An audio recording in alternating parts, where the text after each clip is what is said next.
Okay, lesson 2.2, binomial theorem. So last time we learned just about binomial expansion. What happens, this is pretty simple if we have, a third, a fourth, fifth power, even a sixth, we probably do. What happens when we have the 12th power, or 20th power, or heaven forbid, 100th power? Okay, we need to have a way to find these without having to actually do all the work. Now, something that's going to happen today in this lesson that I've noticed in this book in particular is that it doesn't require you to simplify. It says set up the formula and let it be. Okay, and you're okay, you may do that. But realize that sometimes, if you can solve a formula, it might make it look nicer. But most of the time, it actually will be that way because we're dealing with huge numbers, like in the millions. So, so let's look at the binomial theorem itself. It looks more complicated than it is, I promise. All right. So the binomial theorem says that if we have a binomial to any power n, okay, we can set it up like this. The very first term is a to the n power. The very last term is b to the n power. And each one in between looks like this. All right. So what does this mean? Okay, n, now it says n over r. Now that's not a fraction, that's not n divided by r. That's actually a probability term that's called NCR. All right, and you have a button in your calculator that can actually do this for you. Most of the time it wants you just to leave it like that. It wants you to leave it as NR. But if you need to calculate it, you'll go to the math key in your calculator. Then you will arrow over to the PRB. And then I don't remember if it's 3 or 4, but one of them says NCR. You'll be able to use that. So for example, if I wanted to do 5, if my value were 5 and I wanted to do the second term, I would do 5, I would type in 5 first, then hit math probability, then NCR, and then I would type in 2, hit enter, and it will give me that number.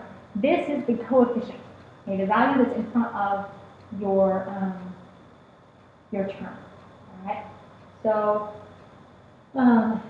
this is how we find these terms. Now, I know this looks really complicated, and it is. It's a really interesting formula, okay? And it looks really complicated. It's not that hard to use. So that's the first one. If we're looking for the whole thing, and most of the time what it's going to say, give me the first 2 and the last 3 terms, okay? So you can do these like this, and I'll show you some examples of those. But if it wants to know what a term is, say the 8th term. Now, we've used this in sequences and series where we've used this n plus 1 for n minus 1, depending on where we put it, okay? So whatever term we're looking for, the r value is 1 less than that. So if it asks for the 5th term, it'll be n, and then on the top, whatever n is, and then on the bottom, it will be 4. All right, that's why they write it as r plus 1, okay? So instead of having to put r minus 1 inside the formula, it's easier to have it outside. And this summation, right, is basically saying we're adding them all together. Okay, they have many multiple variables. We're not going to actually put them together, but it's putting it. It's saying it looks like this. Okay, summing it, meaning we'll put addition signs in between every term. So this is for each individual term. All right, so this is the conceptual behind it. I went a little longer than I planned on, but let's look at examples.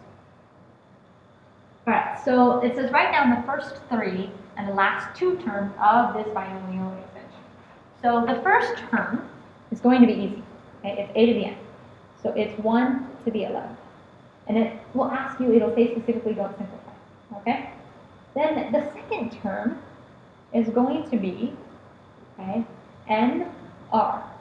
So 11, okay, and then whatever term I'm on. Okay, well not term, but whichever the R value. This is 1.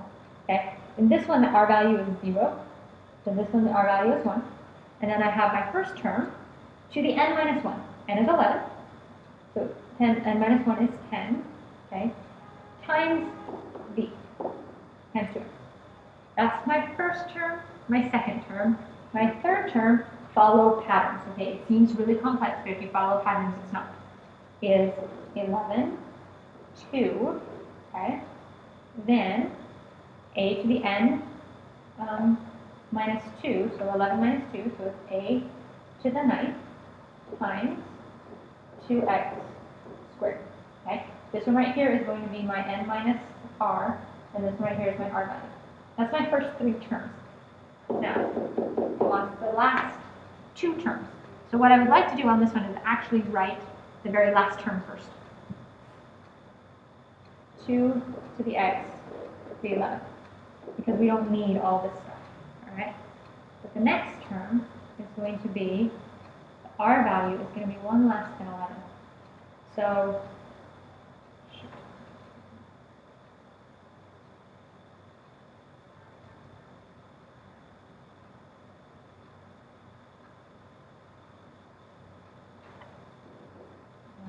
11, 10, 1 times 2x to the 10th power.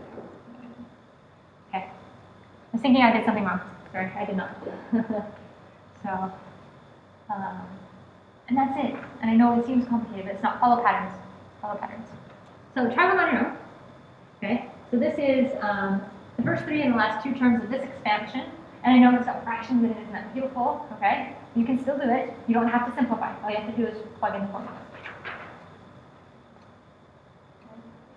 All right. Now, what if we're looking for a particular term?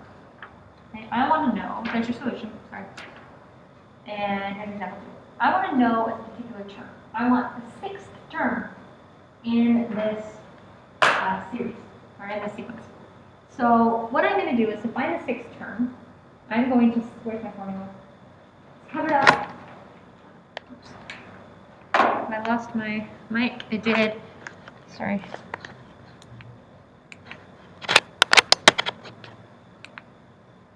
There we go. Okay. It is covered up for me, so I need to uncover it. All right. So there is my formula to find a specific term. Which one do I want to know? Not simplified, simply written out.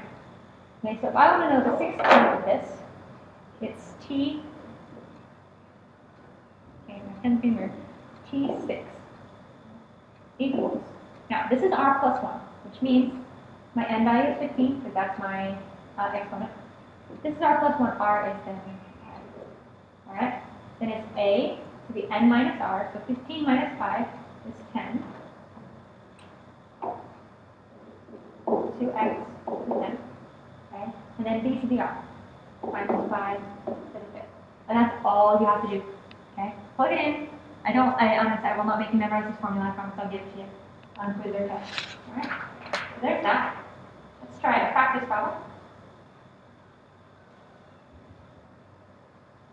Okay, here's your practice problem. Find the 5th or the 7th term in this binomial. Don't simplify. There's your solution. Example number 3. Okay, here's where it gets fun. Okay, finding coefficients and constants. And keep getting away. Alright, so finding coefficients. So if we want to find a coefficient, we're looking for the value that's in front of this, it's in front of the x value, x to the 10. Now you notice it's not the b to the 10. X to the 10. Okay, well we got something going on there with the x to the 10. So this is a really, to me this is one of the more fun problems. Okay, and by that I mean it's hard, but it's kind of interesting to do. So if we want to know what is the coefficient, or what's this number that's going to be in front of the term that has an x to the 10th in it, because there'll only be one that has an x to the 10th in it. So what we need to do is we realize that if we're looking for a term, okay, and we don't know which term, okay, t to the r plus 1 is going to be my my exponent, which is 10. Choose r. We don't know r. Okay, that's what we do not know yet. So this is how that's why we can't find that coefficient, because we don't know what r is. Okay, we know it's going to be something with an x in it, but we don't know which one has the x to the 10. All right. So then it's times 3 to the 10 minus r. Right? Okay, because this is part of our formula. Times 2 x squared to the r. Alright. So then we need to figure out what is r. What's that? So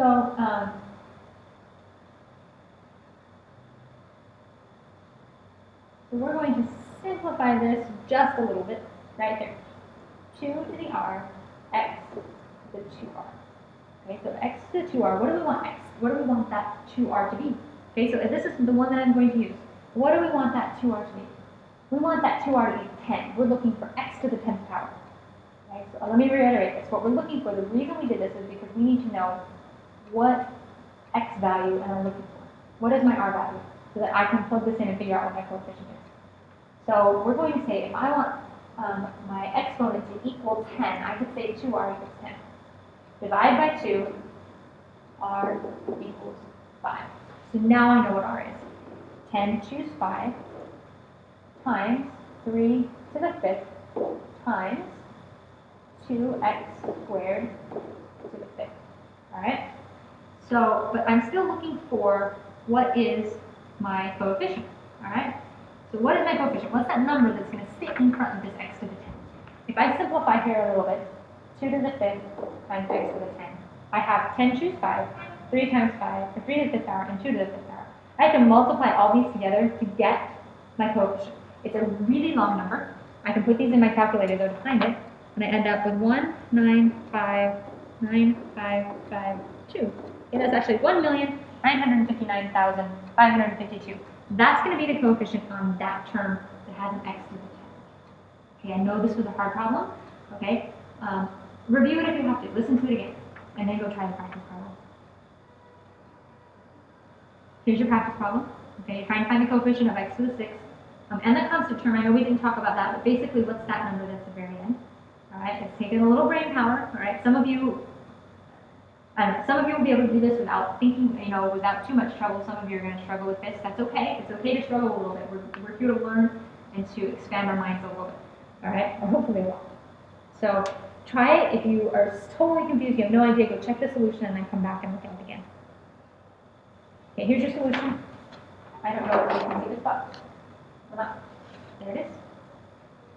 And that's in the middle. I'll move it up. There we go. So there's your solution. Okay, again, massive numbers. And that's it. I'll see you tomorrow.